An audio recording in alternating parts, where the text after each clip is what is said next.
Hello twelfth class, welcome back on साया commerce classes. Twelfth students, मैं आपके लिए लेके आई हूँ बिजनेस स्टडी की एक और नई वीडियो। बिजनेस स्टडी में हमने अभी तक चैप्टर नंबर 8 कंट्रोलिंग तक डिस्कस कर लिया था। होप 8 के 8 चैप्टर आपको अच्छे से समझ आ गए होंगे। सभी वीडियोस आपने देख ली होंगी। अगर आपने अभी तक वो वीडियोस नहीं देखी तो फटाफट से प्लेलिस्ट में जाएं और देख लें, क्योंकि आज की वीडियो में हम स्टार्ट करने जा रहे हैं student chapter number 9 financial management. Financial management हर किसी को पता है भाई, हर बिजनेस को अपनी एक्टिविटी करने के लिए, अपने बिजनेस को रन अप करने के लिए मनी की नीड होती है। सो वही तो क्या होता है फाइनेंशियल, उस पैसे को मैनेज करना। जब बिजनेस को नीड होती है पैसे की, तो उस पैसे को अरेंज करना, उसको यूटिलाइज करना, वो सब फाइनेंशियल मैनेजमेंट कहलाता है। आज की वीडियो में इसकी डेफिनेशन समझेंगे, फाइनेंस क्या होता है, फाइनेंशियल मैनेजमेंट क्या होता है, उसके इम्पोर्टेंस पढ़ेंगे और उसके ऑब्जेक्टिव्स को देखेंगे। So let's start with definition of financial management.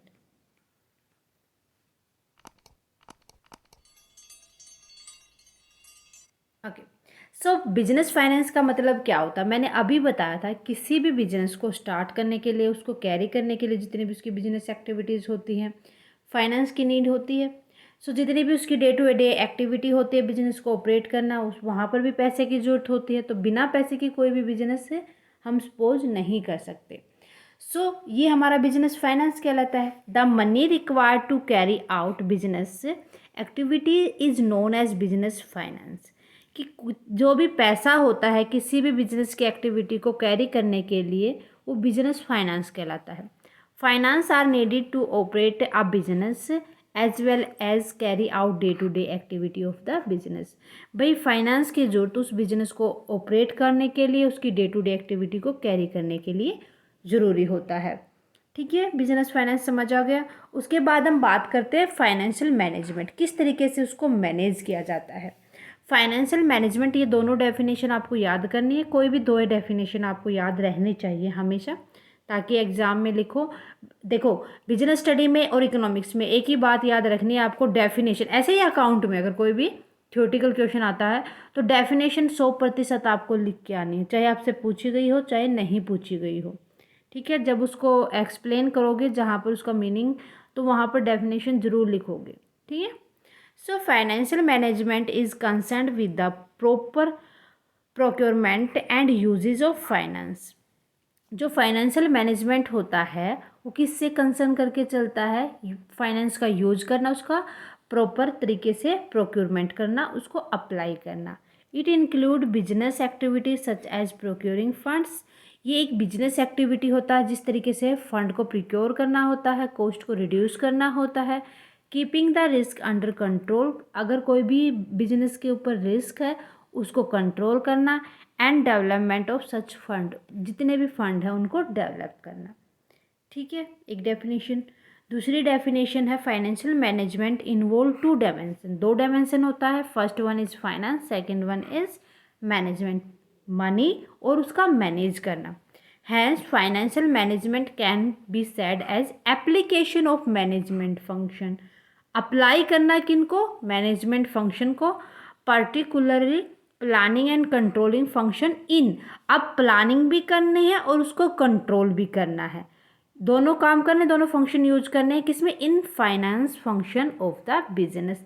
अब भाई हमें प्लानिंग और कंट्रोलिंग बिजनेस में फाइनेंस के साथ करना है।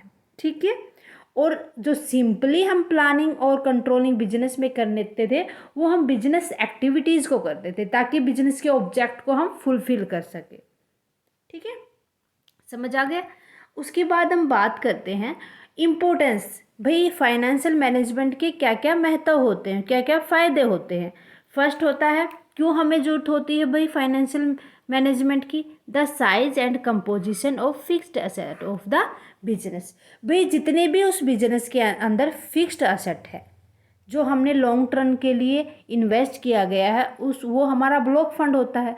सो उनके साइज़ को बढ़ाने के लिए, मींस फिक्स्ड एसेट को, फिक्स्ड इन्वेस्टमेंट को बढ़ाने के लिए हमें कोई भी, जो हमारा मान लो कि हमें जो डे टू डे एक्टिविटी करनी है उसमें जितने पैसे की नीड है, अगर कहीं कमी आ जाती है तो ऐसा थोड़ी ना करेंगे जो हमारा फिक्स्ड मतलब लॉन्ग टर्म इन्वेस्टमेंट है, मींस फिक्स्ड एसेट है, हम उनको सेल आउट करेंगे। नहीं, अगर हम फाइनेंशियल मैनेजमेंट करके चलते हैं तो जो भी फिक्स्ड असेट है और जो भी हमारे जितने भी लॉन्ग इन्वेस्टमेंट है वो ऐसी एज इट इज़ रहते हैं।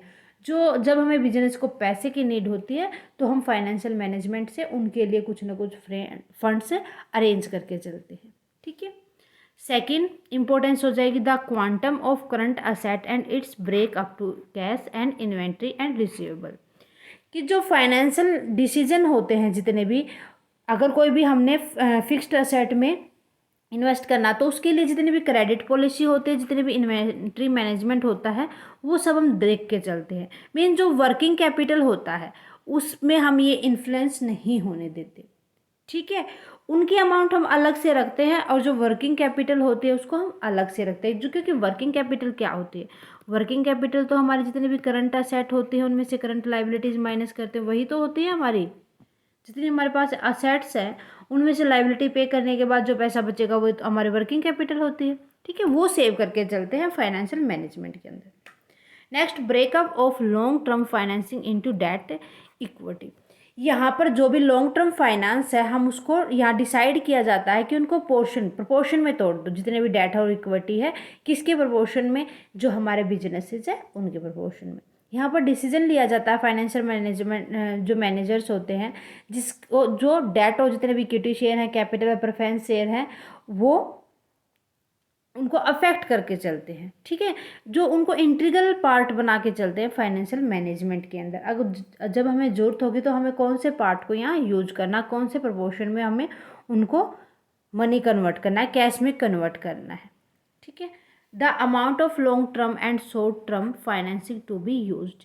यहाँ पर दोनों प्रोपोर्शन में बांटा जाता है कि कहाँ पर हमें लॉन्ग टर्म को कितने परसेंट, हमें कितना पोर्शन हमें लॉन्ग टर्म का यूज़ करना है और कितना परसेंट हमें शॉर्ट टर्म फाइनेंसिंग का यूज़ करना है। जितने भी लॉन्ग टर्म सोर्सेज होते हैं, जितने भी शॉर्ट टर्म सोर्सेज होते हैं, उनका दोनों का प्रोपोर्शन यहाँ पर यूज किया जाता है। ठीक है। All item in the profit and loss account. Financial decision affect करके चलता है जितनी भी वैल्यू, जितने भी आइटम्स हमारी प्रॉफिट और लॉस अकाउंट के अंदर होते हैं। मीन्स कितना हमने खर्चा किया है और कितना हमारे पास इनकम है, कितने हमने खर्च किए हैं, कितने हमने पे कर दिए और कितने हमें रिसीव हुए हैं। ठीक है। ये सब आइटम यहाँ पर उनकी वैल्यू देखी जाती है। क्लियर है। देन उसके बाद आते हैं ऑब्जेक्टिव। क्या ऑब्जेक्टिव होता है? एक तो ऑब्जेक्ट होता है सबसे ज़्यादा प्रॉफिट मैक्सिमाइजेशन। दूसरा होता है कि मैक्सिमाइज शेयर होल्डर वेल्थ लेना, जिसको हम वेल्थ मैक्सिमाइजेशन कहते हैं। कि फाइनेंशियल मैनेजमेंट का यही मोटिव होता है, यही उद्देश्य होता है कि सबसे पहला उद्देश्य उसका मैक्सिमम प्रॉफिट ही लेना। मैक्सिमम प्रॉफिट का मतलब क्या कहता है कि यहाँ पर जो अर्निंग पर शेयर है किसी भी कंपनी है कि उसको इंक्रीज करना, इंक्रीजिंग ईपीएस। ठीक है। ये एक ट्रेडिशनल ऑब्जेक्टिव होता है फाइनेंशियल मैनेजमेंट का, जो फोकस करके चलता है जितने भी फाइनेंशियल एफर्ट होते हैं उनके फैक्ट पे, जिनसे हमारी कंपनी को ओवरऑल प्रॉफिट हो। ठीक है।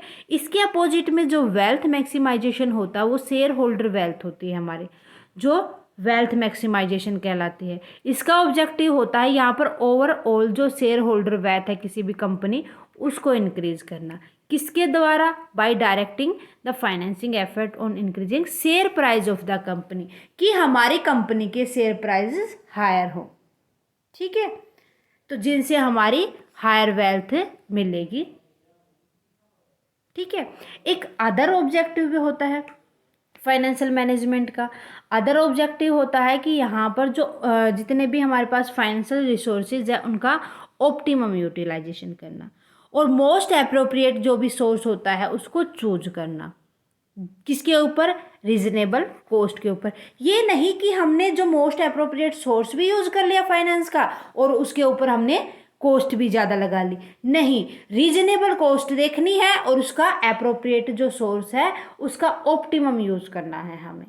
ठीक है। फुली यूज करना है। क्लियर है।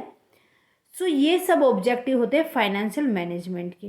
होप आपको समझ आ गया होगा कि फाइनेंशियल मैनेजमेंट क्यों जरूरी होता है और उसका उद्देश्य क्या होता है। भाई उद्देश्य तो यही होता है शेयर होल्डर को, मीन्स अपनी कंपनी के शेयर्स की वैल्यू को इंक्रीज कर दो, जितनी भी कंपनी की इक्विटी शेयर्स वैल्यू है करंट में उनको इंक्रीज करना, मार्केट प्राइस जो उनके शेयर्स का मार्केट प्राइस है उसको हाई करना, ठीक है, प्रॉफिट को ज़्यादा से ज़्यादा लेना। ये सब उद्देश्य होते हैं फाइनेंशियल मैनेजमेंट के। होप आपको अच्छे से समझ आ गए होंगे। आज के लिए बस इतना ही स्टूडेंट, मिलते हैं नेक्स्ट वीडियो में। नेक्स्ट टॉपिक को हम डिस्कस करेंगे फाइनेंशियल मैनेजमेंट से रिलेटेड। आज की वीडियो में कोई भी डाउट है मुझे कमेंट सेक्शन में लिख दे, साथ के साथ कमेंट करके बताए वीडियो कैसी लगी। अच्छी लगे तो प्लीज़ ज़्यादा से ज़्यादा स्टूडेंट्स के साथ शेयर करें। अगर आप साया कॉमर्स क्लासेस पर नए हैं तो फटाफट से साया कॉमर्स क्लासेस को सब्सक्राइब कर लें। Thank you very much student, bye bye and take care.